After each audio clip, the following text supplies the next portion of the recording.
Okay, in this first InDesign tutorial, we're going to learn how to create an InDesign document that you can lay a standard news page out on. So if you open up your InDesign CC program, this should be the first screen you see. This is the startup screen. And this is, as you can see, where you can open existing documents either by pressing open and going into the files in your computer, or you might see it in a drop-down list here, recent work you have opened. Also, we can create new documents by clicking on New, and that's what we're going to do. So I'm going to click on New, and the New Document box pops up.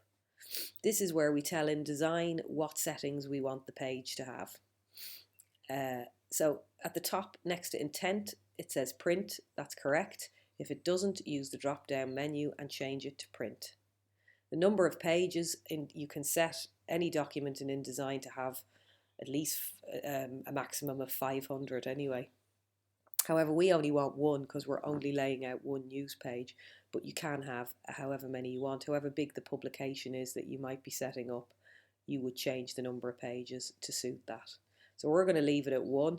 Because it's only one page, it doesn't matter whether the facing pages box is ticked or not because we're only using one page.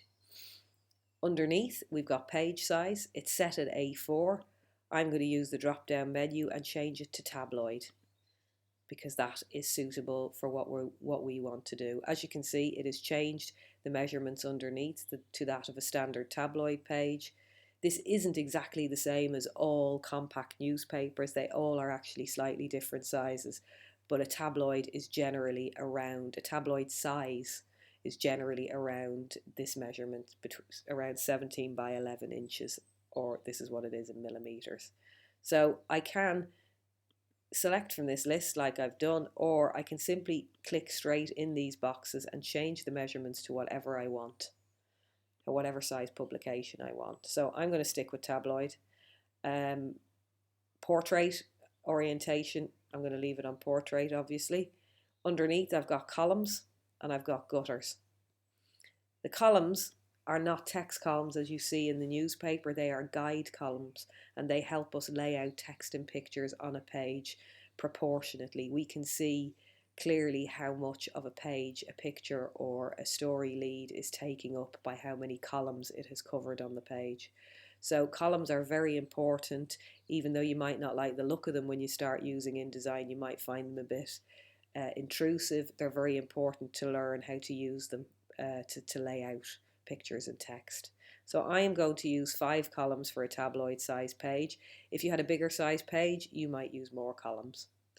Gutter in InDesign always refers to the space in between columns. They might be text columns, or like these, guide columns, or they could be table columns or grid columns.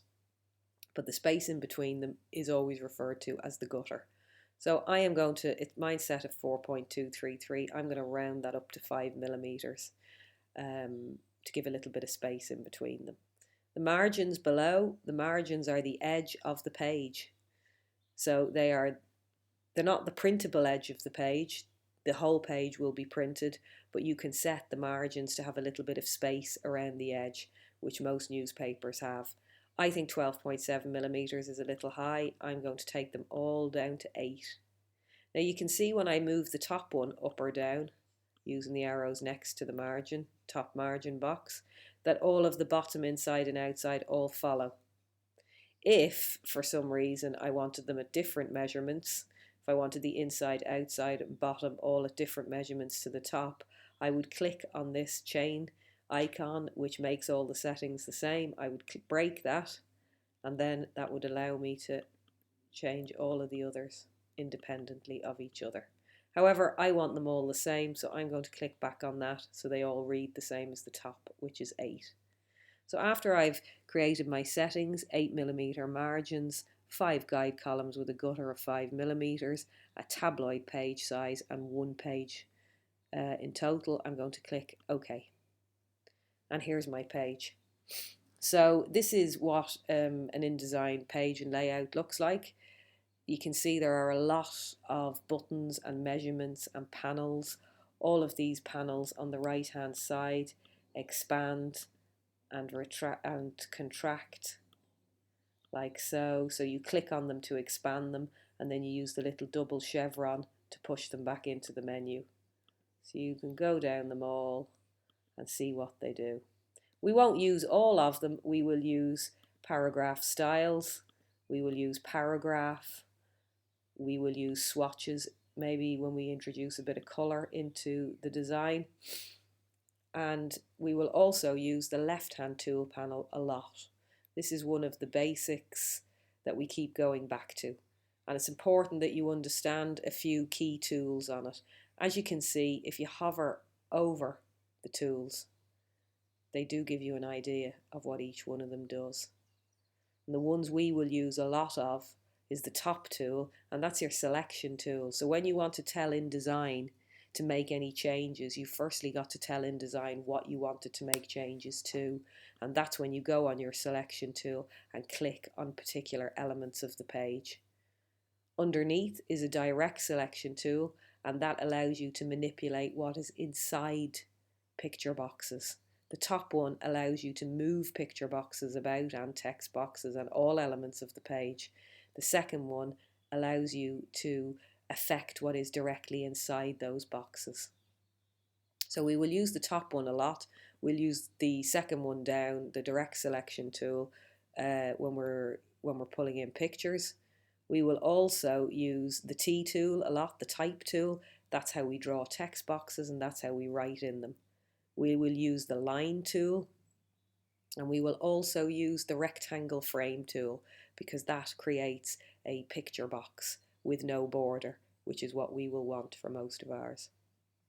So these are all of the tools on the left hand side. Also there is the zoom tool near the bottom. That's a magnifying glass. We will use that to zoom in and out of the page, depending on how close or far away we need to be.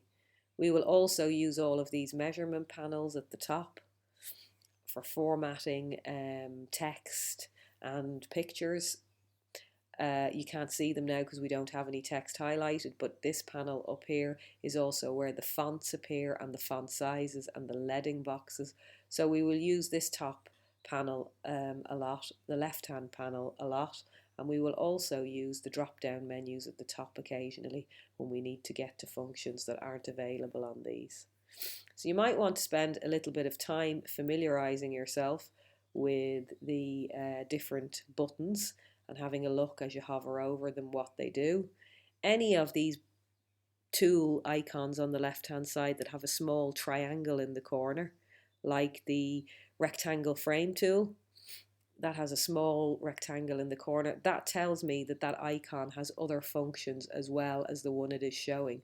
So if I click on that icon and hold it down, it brings up the menu of other functions.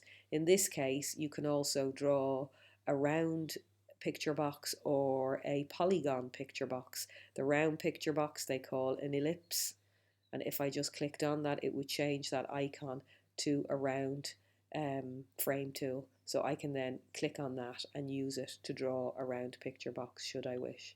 I'm going to hold down again and change it back to rectangle, because that's mainly what we use for news pages, although occasionally we do use different shaped pictures. So this is my InDesign page that I've got with the right settings. So before we go any further, I'm going to save it. So you just save your InDesign document in the usual way.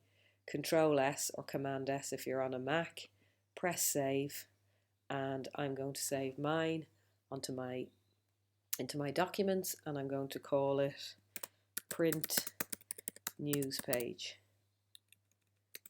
Okay, and then I'm just going to click save, and that's in my document. So the next time I want to access this, I can just go to my documents and pick it up. So before you go any further, once you've got your page set up, make sure you save it. And in the next tutorial, we will start placing some text boxes and some picture boxes on the page.